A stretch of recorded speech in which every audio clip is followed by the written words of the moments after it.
Welcome to a new edition of Harness Central. I'm Harold Howe, and we're here today with John Craig, Toronto attorney, star extraordinaire, because you're probably going to go down in history as one of the few guys who wrestled the Canadian Revenue Agency to the ground. And John, from the perspective of the people in horse racing, you're a hero. I don't think I'm any hero, no. Well, let's just talk about how it began that you took on Big Brother, federal government, and actually thought you had a chance to win. What precipitated everything? Well, I think it started with the perception I had that it was unfair that farmers... This is Section 31 of the Section Tax 31 of the Act, and the fact that unlike any other business, stamp collecting, car racing, that if you had losses in the horse racing, you couldn't write them off against your other income. Right. And you've been a horse owner for 20-some years? Over 30 years. 30 years, and you did have a few losses, like many do. Well, in 2000 and 2001, which were the years that I decided to take on Revenue Canada, I had losses, I think, in the 2 years over $400,000. So it seemed to me that, it was just terribly unfair that, I didn't intend to lose the money, but I had gone into yearlings in a big way. And, there's a lot of upfront cost in yearlings. And I just thought that, it was unfair, that somebody had to take that step. Now, there had been others before you who had somewhat similar situations and were more than a little annoyed, fired up, took it on, and then found out they didn't quite have the stomach for a fight. Did you ever dream it'd take 10 years? No. When I started this out, I didn't think it would take 10 years, and I was told that it was a long shot. I mean, there was a Supreme Court of Canada case that was against me. I mean, it was on point. It was a horseman that had income from his profession. I can't remember what the profession was, but and the Supreme Court of Canada said no, unless you're predominantly relying on your farming exercise for your income, you don't get to write off your losses. And no doubt you had attorney friends who said, John, you're trained to know better. You shouldn't be trying something like this. Well, both the accountants and the lawyer that I hired said, this is a long shot. I mean, you better be prepared to lose because, the chances were not good.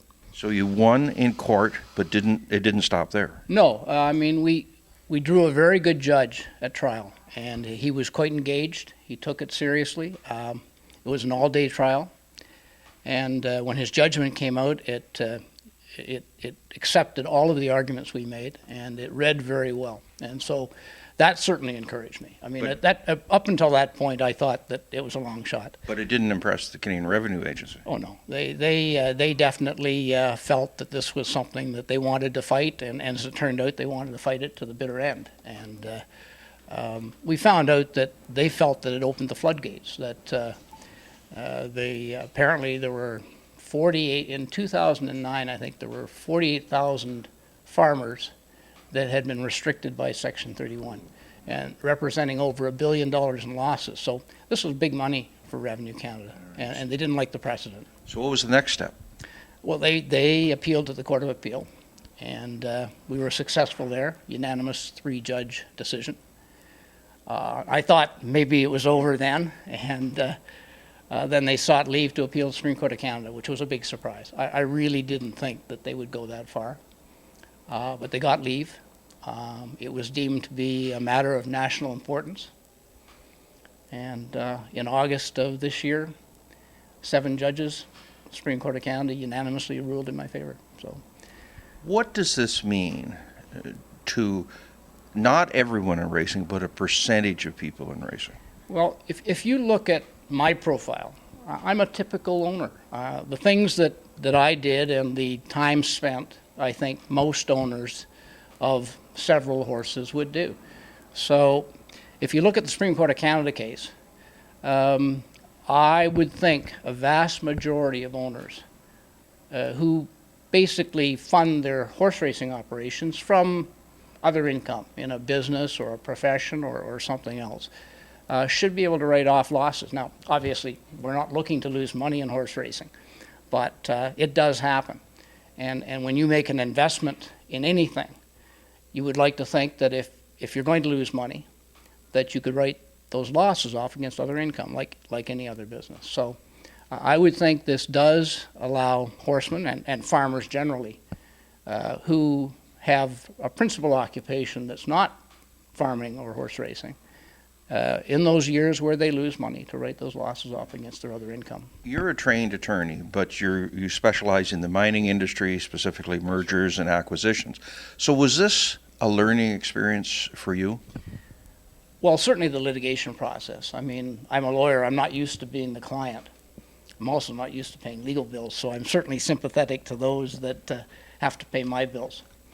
Yes, absolutely. But it was also it was a rewarding experience in that each time we argued our case, judges right up to the Supreme Court accepted our arguments, and I think the Supreme Court of Canada in particular showed an awful lot of guts to overrule themselves. And if you read the judgment, that's exactly what they did. They said they were wrong in 1977, and it was time to right a wrong. And that was rewarding, and that was something that I was quite proud of. I know you don't like to talk about exactly what this cost you. Everybody's curious, but you said in multiples of the couple $100,000 that you had. Well, when I started out, the amount of tax that was at issue in those 2 years that I was appealing was around tax saving of maybe $200,000. All I can say is that the legal bills were far in excess of that. How did you have the fortitude to keep at it? I mean, a decade we're talking about. You and I both had a lot more hair at that when you started this. Well, I'm wearing a hat to hide that, but well, I'm Irish. Oh, stubborn. I'm very stubborn. And quite frankly, I had the means, which not everybody would have, to fight this thing. I recognize it was probably going to cost me more than I was going to save. But once I won at trial, of course, then I was energized and empowered. So you were all in. I was all in. And the unfortunate part about litigation generally, and particularly in the federal court, you don't recover much of your costs. I mean, I'll be lucky to recover 5% of what I spent, even though I was awarded costs at every level. And that's just the nature of the game. So. Well, John, I congratulate you, and I mean, it was a heroic effort. There's no other way to put it.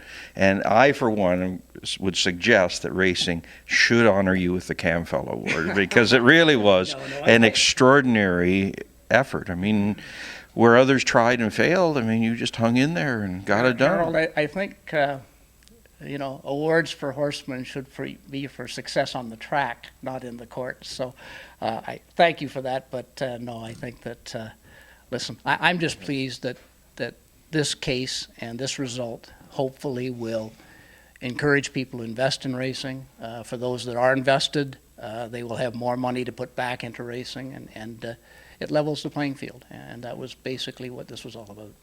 John, again, congratulations. And hey, let's hope this crop of babies you've got here, there's a champion as a result of it. Well, let's go out and see them. Okay. Thanks, Harold. This is Harold Howe with John Craig, giving you the Harness Racing Edge.